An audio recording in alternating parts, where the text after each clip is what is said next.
इस क्वेश्चन को हमको अब करना है।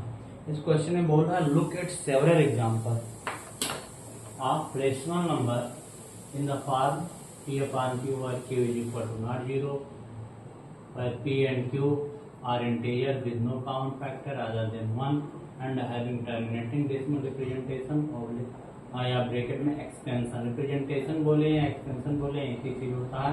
कैन यू गेस और प्रॉपर्टी क्यू मस्ट सेटिस्फाई।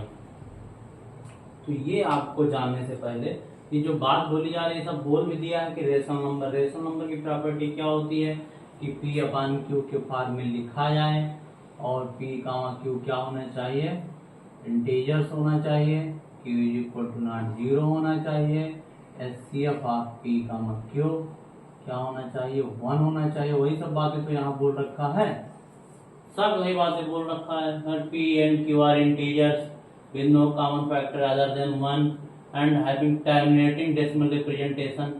और फिर क्या होना चाहिए, टर्मिनेटिंग डेसिमल रिप्रेजेंटेशन होना चाहिए। जैसे इसमें क्या होता था कि रेशनल नंबर्स में दो चीजें निकल के आती थी, या तो टर्मिनेट करता था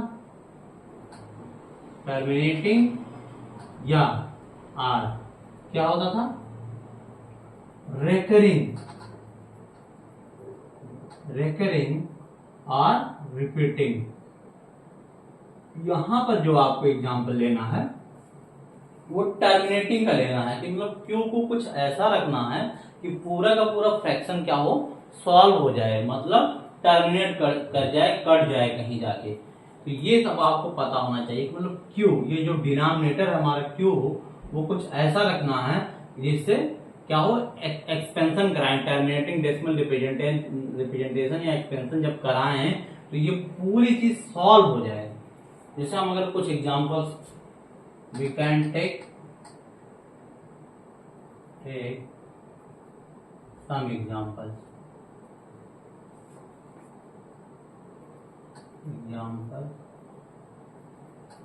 of rational numbers।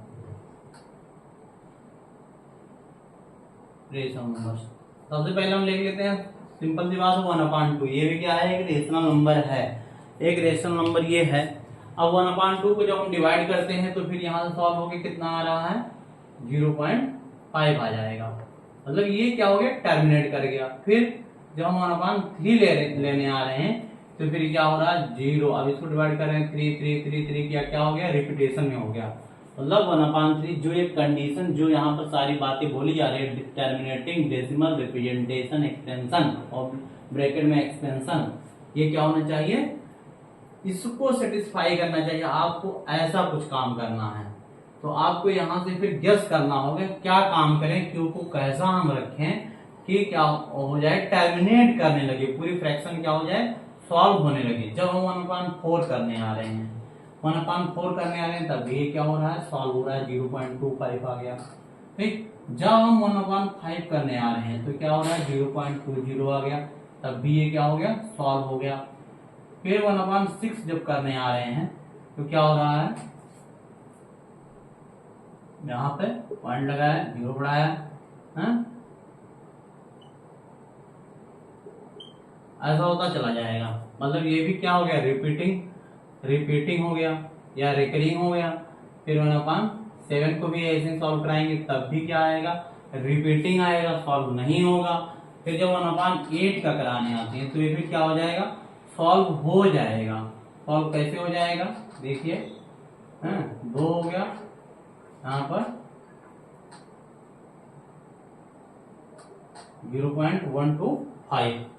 फिर 1/9 का जब कराने आएंगे तो ये क्या होगा, ये भी रिपीटिंग आएगा। 1/10 क्या हो जाएगा, सॉल्व हो जाएगा।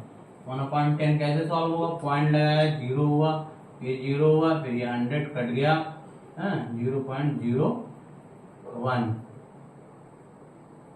नहीं, ये 1/10 था, पॉइंट लगाया तो हो गया 0.1 सीधा। ठीक है, तो आप यहां से कुछ चीजें देख पा रहे हो, क्या देख पा रहे हो, ये देख पा रहे हो कि जब भी ये जो हमारा डिनोमिनेटर रह रहा है वो या तो 2 के फॉर्म में रह रहा है, 2 के पावर में रहता है, या 5 के पावर में या 5 में रहता है, या 2 और 5 दोनों के फॉर्म में रहता है तो फिर क्या होता है, टर्मिनेटिंग है। ठीक है, एक चीज देख पा रहे हो, जैसे यहाँ पर ये 2 है, ये 3 है, इससे कोई मतलब ही नहीं। ये इसको हम लिख सकते हैं क्या, 2 की पावर 2, जिसको क्या लिख सकते हैं, 5 के लिखा ही हुआ है तो ये कट गया। 6 लिखा है तब नहीं हो पाया, क्योंकि अगर इसका काउंट फैक्टर हम कराएंगे तो 2 इंटू 3 आ रहा है। इसमें 2 तो मिल रहा है लेकिन 5 नहीं मिल रहा है। या तो 2 होना चाहिए, या तो 5 होना चाहिए, या 2 और 5 होना चाहिए। तब इसका कॉमन फैक्टर जब भी डिनोमिनेटर का कराइए आप, तो कॉमन फैक्टर क्या हो, 2 का हो या 5 का हो या 2 और 5 दोनों का हो, तभी क्या होगा, टर्मिनेटिंग हमको डेसिमल रिप्रेजेंटेशन या एक्सटेंशन मिलेगा। यहां से जब कराते हैं 6 का नहीं और 7 का कोई मतलब ही नहीं है, क्योंकि एक प्राइम नंबर हो गया।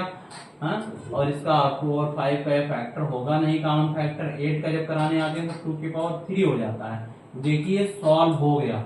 9 का कुछ है नहीं, ये 2 और 5 दोनों का मल्टीपल है। जब भी इसका 10 का काउंट फैक्टर कराइएगा तो 2 और 5 आएगा। देखिए इसलिए ये सॉल्व हो गया। कहीं भी आप कुछ भी आप कर लो, मान लीजिए इससे कोई बड़ा एग्जाम्पल अगर आप लेना चाहते हो, जैसे हमने ले लिया 125, 1/125 लिख लिया, ठीक है ना, 1/125 लिख लिया। जब इसका अगर आपको चेक करना है, ये बड़ी चीज, जैसे अभी तक छोटी छोटी चीजें हो रही थी, छोटा फ्रैक्शन लिया जा रहा था, अब बड़ा ले लिया हमने, तो देखिए इसको चेक करते हैं ये होगा कि नहीं होगा। तो यहाँ पॉइंट लगाया तो यहाँ 0 बढ़ गया, फिर 0 बढ़ गया तो ये 100 हो गया, अभी भी नहीं जाने वाला है।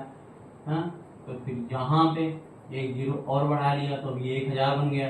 फिर 125 तो 100 अट्ठे 800 होता है और 25 अट्ठे 200 होता है। 8 बार ले जाओगे तो पूरा का पूरा क्या हो जाएगा, कट जाएगा।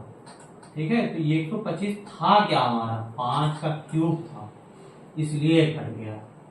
तो आप कहीं भी इस तरीके का देखोगे तो जब भी 2 का या तो डिनोमिनेटर सिर्फ ओनली 2 का हो, या ओनली 5 का हो, या 2 और 5 का दोनों का फॉर्म हो, दोनों का कॉमन फैक्टर हो, तो फिर क्या होगा, पूरा फ्रैक्शन हमारा सॉल्व हो जाएगा। जिसका कहने का मतलब ये है कि ये प्रॉपर्टी क्या होनी चाहिए, क्यूब किस प्रॉपर्टी को सेटिस्फाई करनी चाहिए, common factor of denominator being 2 being 2 or 5 multiple of 5 or both multiple of both 2 and 5।